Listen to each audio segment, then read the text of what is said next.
하루를 여는 지혜를 찾아주신 여러분들 반갑습니다. 오늘은 언론인 손석희의 지혜로 하루를 열려고 합니다. 오늘 하루 어제보다 조금 더 나은 하루이기를 바라면서 손석희의 지혜 지금 시작합니다. 배우 한석규가 손석희 아나운서의 나이를 묻는 질문에 아직 멀었다.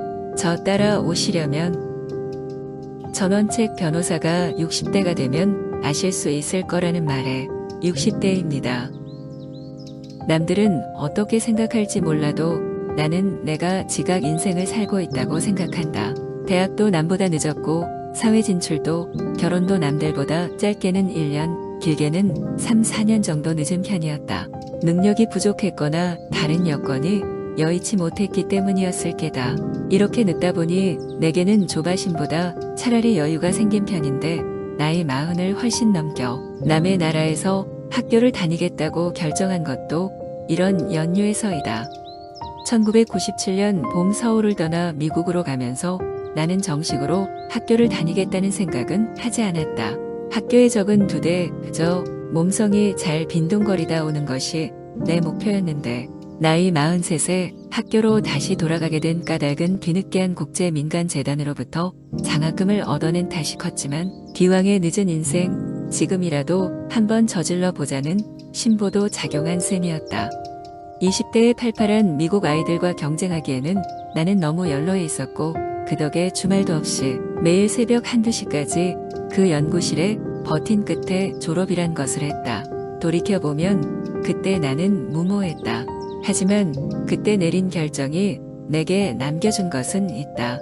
그 잘난 석사 학위. 그것은 종이 한 장으로 남았을 뿐 그보다 더 큰 것은 따로 있다.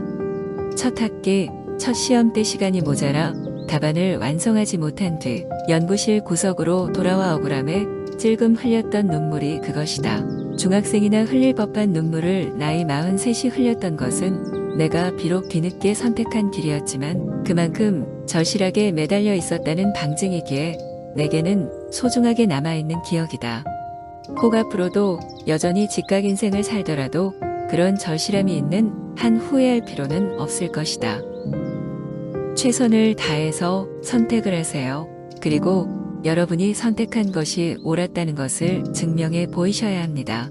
무슨 일이 있더라도 최선을 다해 정당한 방법으로 증명해 보이십시오. 사회에 나가시게 되면 노력에 비해 굉장히 많은 편견에 부딪히게 됩니다. 그 편견들을 여러분들은 실력으로서 온몸으로 깨부수길 진심으로 부탁드립니다.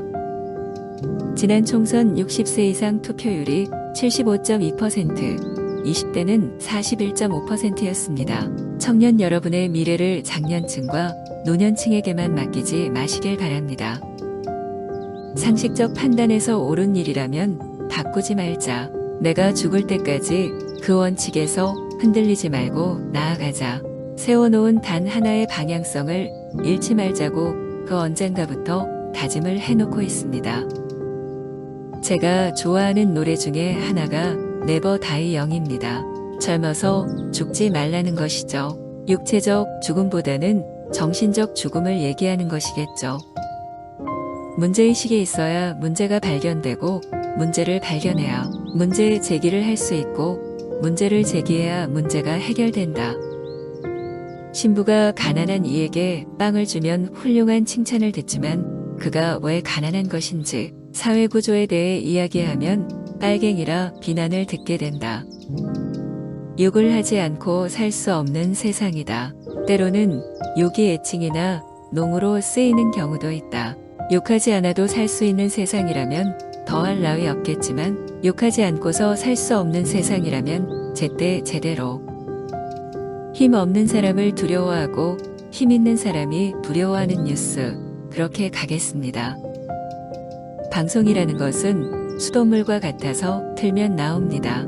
늘 틀면 나오는 것이기 때문에 굳이 설명을 하지 않아도 아실 것입니다. 상식적인 수준에서 옳은 것이요.